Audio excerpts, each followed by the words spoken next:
जोगे धोखे बाजा तो छौरी तोरे कारण करे छियौ रंगदारी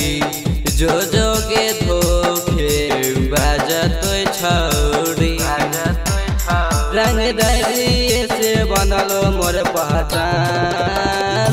मर्डर करे में हो जैतो आसान बन जो छौरी सहुआन जी के जान मर्डर करे में हो जैतो आसान बन जो छौरी सहुआन जी के जान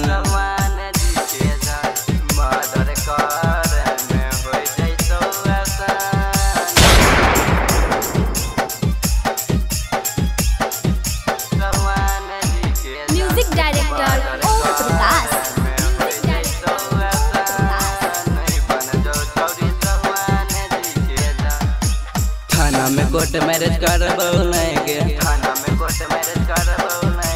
तोरा चक्कर में मारबो लेंगे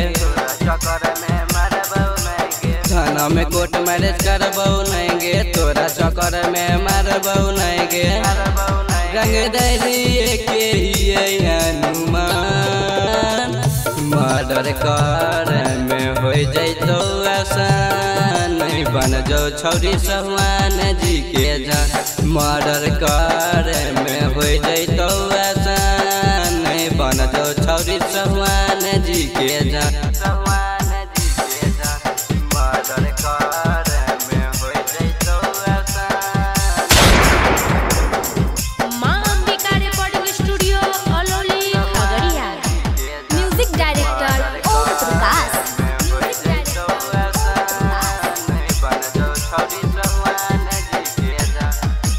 सुन सुन सुन गे छौरी खेला करी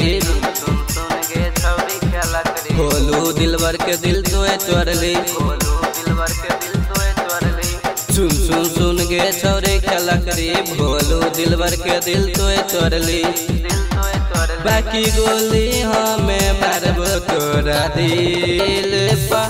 मर्डर करे में हो जैतो आसान बन जो छौरी सहुआन जी के जान मर्डर करे में हो जैतो आसान बन जो छौरी सहुआन जी के जान मां अंबिका रिकॉर्डिंग स्टूडियो अलौली खगड़िया।